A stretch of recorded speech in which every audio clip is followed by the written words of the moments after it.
Oui, bonjour, François Lacombe, OpenStreetMap France, projet mondial et collaboratif de cartographie. J'ai bien entendu les considérations de chiffres données dans cette table ronde et entendu les problématiques aussi de qualité, de complexité, de pérennité évoquées. Et moi, ce qui m'inquiète, c'est notre connaissance des infrastructures, notre connaissance et notre maîtrise.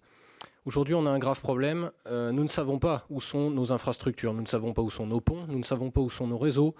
Les informations ne sont pas partagées.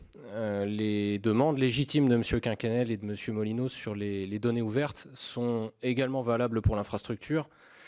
Je m'étonne aujourd'hui que sur les réseaux publics, nous ne soyons pas capables de connaître l'emplacement des installations déployées, qui pourrait aussi permettre la mutualisation des travaux, sujet qui est soigneusement évité depuis le début. Les dispositifs réglementaires qui existent, qui ont été mis en place par le législateur, ne sont pas utilisés. Donc aujourd'hui, on en est bien à 4 millions de lignes, ce qui est une performance annuelle, sans problème. Par contre, on est incapable de réutiliser nos actifs acquis. Ça ne nous a pas échappé, il y a eu les assises de l'eau récemment, renouvellement des réseaux d'eau. On peut tout à fait déployer de la fibre optique en ruralité par ce biais. C'est des choses qui fonctionnent très bien, notamment en montagne. Il y a des dispositifs de mutualisation qui sont très ponctuellement utilisés. Pourquoi on ne le fait pas à plus grande échelle? Pourquoi ce n'est pas étudié? L'existant n'a pas été étudié avant de déployer cette fibre optique. On ne sait pas si les infrastructures déployées sont nécessaires ou pas. On ne peut pas le savoir. On ne peut pas le savoir, c'est peut-être pas le cas, mais on ne peut pas le savoir. Donc je voulais avoir votre avis en fait sur la question. Pourquoi ce n'a pas été étudié? Pourquoi on n'est finalement pas en position de gérer cette complexité-là? Alors c'est sûrement parce que c'est complexe, justement. Je pense que globalement, enfin, c'est quand même, pour avoir plongé donc, dans l'opérationnel pendant un certain nombre d'années, des choses qui sont regardées, qui sont donc exploitées, peut-être pas suffisamment, mais je ne sais pas si quelqu'un veut s'exprimer sur le sujet. Étienne? Alors je regrette comme vous que beaucoup d'infrastructures qui ont été construites ces 100 dernières années ne sont pas géoréférencées, mais ça ne vous a pas échappé que ce que l'on construit à l'heure actuelle l'est.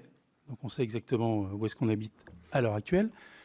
On mutualise sans arrêt, principalement avec le réseau d'Orange, ensuite avec le réseau d'Enedis. Alors ça démarre tout juste avec Enedis parce qu'on attendait, la complexité avec Enedis de manière générale.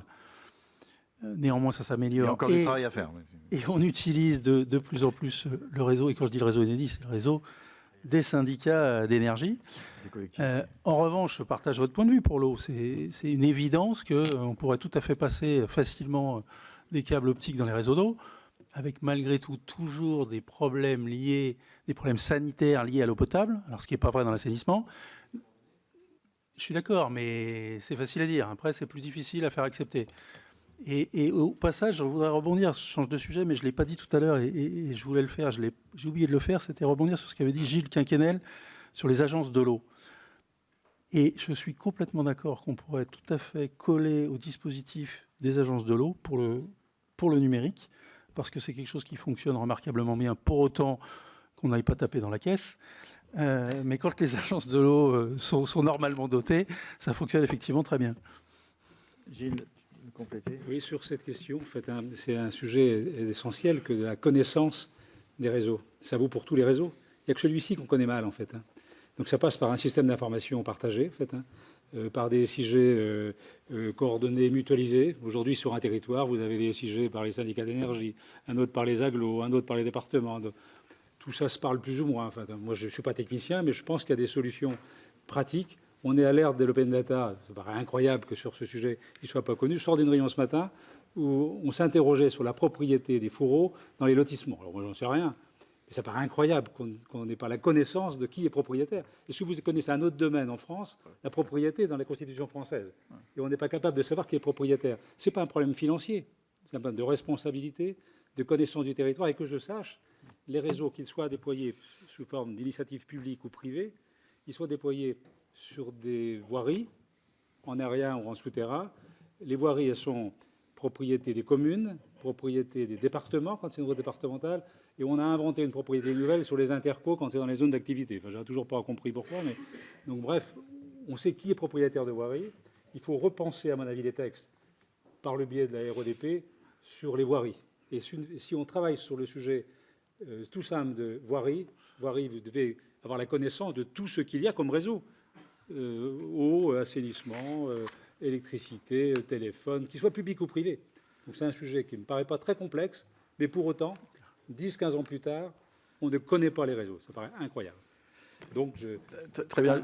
Je pense que le chantier est plus important qu'il n'y paraît pour y avoir tenté quelques aventures.